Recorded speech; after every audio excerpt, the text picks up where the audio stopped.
Ils ont été invités de tous les plateaux télé comme radio, comédiens, réalisateurs pour la sortie d'Une vie de combat, le film de Frédéric Tellier retraçant une partie de la vie de l'abbé Pierre, forcément un petit peu sous forme de fiction romancée, tirée évidemment d'une histoire vraie. Et nous allons plus loin aujourd'hui dans ce magazine, puisque nous n'allons pas uniquement évoquer les combats de l'abbé Pierre, mais sa vie d'amour. C'est d'ailleurs le titre de la biographie qui vient de sortir. C'est sorti en même temps que le même jour que la sortie en salle du film.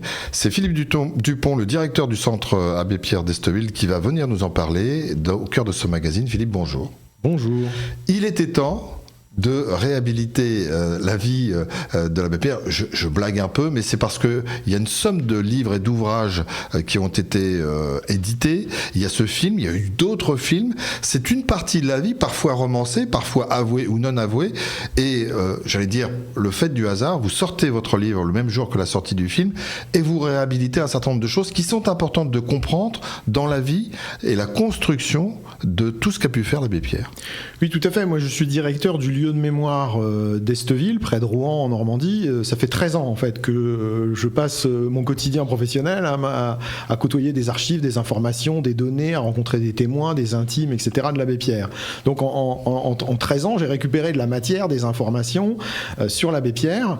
Et aussi, j'ai accès aux archives de l'abbé Pierre, qu'il a déposées et qu'il a données à l'État en 2002, par convention. C'est à Roubaix, aux archives nationales du monde du travail, les archives des syndicats, des associations et des entreprises, et il y a des mètres linéaires de documents.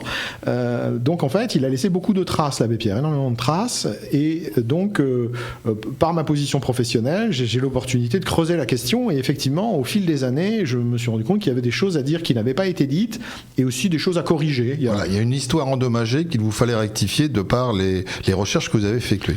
Oui, tout à fait. L'historiographie de l'abbé Pierre, c'est quelque chose qui est en devenir, qui est en construction. Personne n'a jamais écrit de livre définitif et totalisant surtout sur l'abbé Pierre. C'est un personnage qui reste encore à découvrir, à approfondir. Il y a encore des zones non éclaircies, beaucoup de choses à découvrir en France et à l'étranger.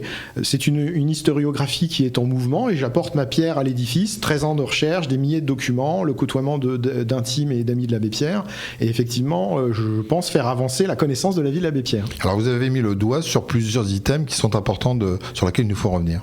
Oui, tout à fait. D'abord, l'historiographie de l'abbé Pierre a été endommagée par des coups éditoriaux, c'est-à-dire qu'il y a eu des auteurs un peu pas tellement scrupuleux qui ont fait des bouquins sans faire de recherche, sur la base de leur imagination, mêlée à de simples entretiens tardifs avec l'abbé Pierre. Ensuite, on trouve aussi l'abbé Pierre lui-même qui n'était pas très fiable dans son récit parce qu'il était créatif, il avait la tête en l'air et parfois il se trompait quand il racontait ce qui lui était arrivé.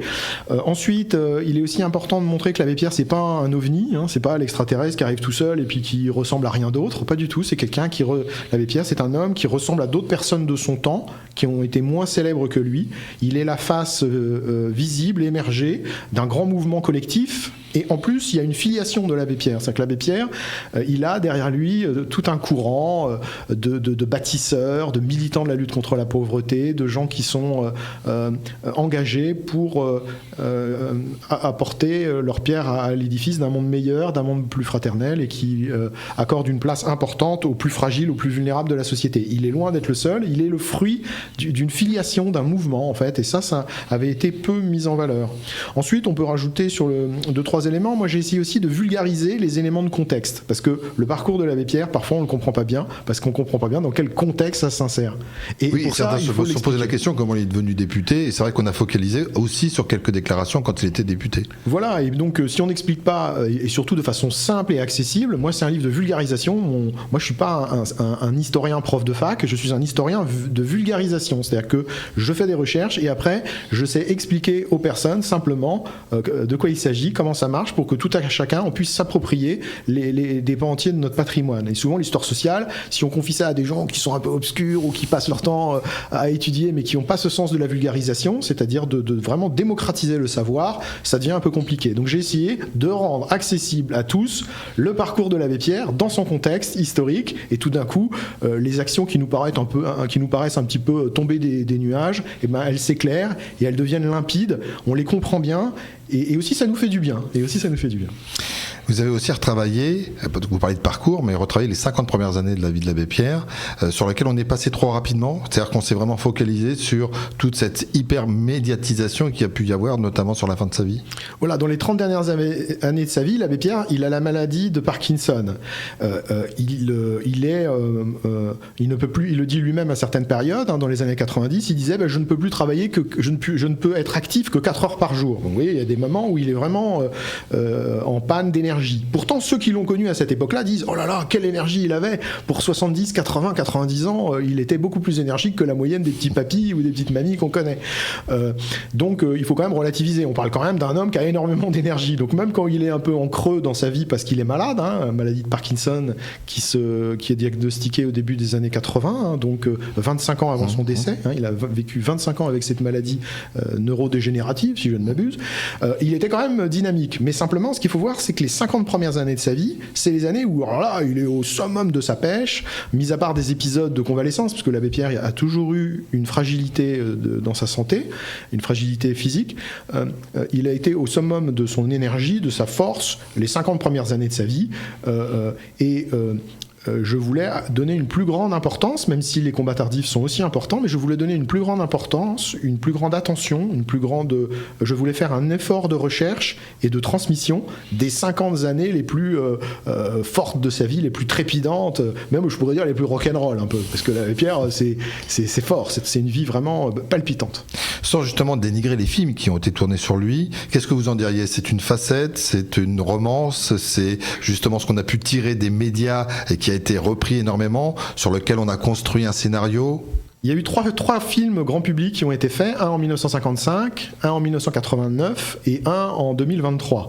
Il y a eu 3 films grand public qui ont eu tous un peu leur petit succès, surtout le film avec Lambert Wilson en 1989, qui avait été un immense succès.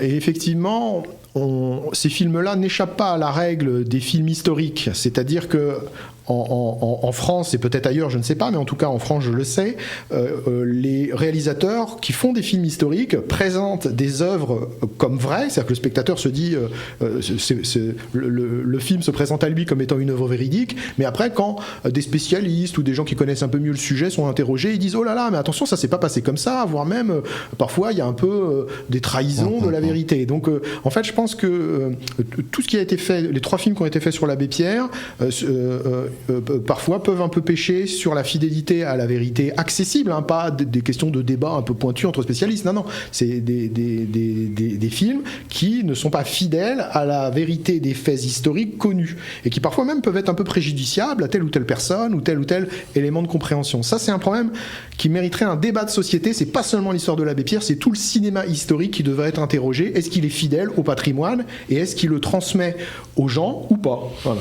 Vous n'avez pas été invité à participer à des émissions où il y aurait le réalisateur du film et vous qui êtes sorti le même jour votre livre, ça vous a pas été proposé ? Alors si par hasard on s'est retrouvés à débattre ensemble à la fin d'un film, mais il n'y a pas eu d'un débat contradictoire. Non. Et puis moi ce que j'aime dans le film qui est sorti en 2023, c'est qu'il est bienveillant, c'est un film qui est bienveillant, c'est un film qui est un peu militant aussi, et même si effectivement il y a eu des libertés qui ont été prises avec les faits facilement accessibles et connus sur l'abbé Pierre, c'est un film quand même qui porte une belle énergie, et bon il faut aller le voir. En plus on passe un bon moment cinématographique. Moi, j'encourage à aller le voir. Philippe, il ne nous reste pas de temps. Vous êtes directeur du centre Abbé Pierre d'Esteville.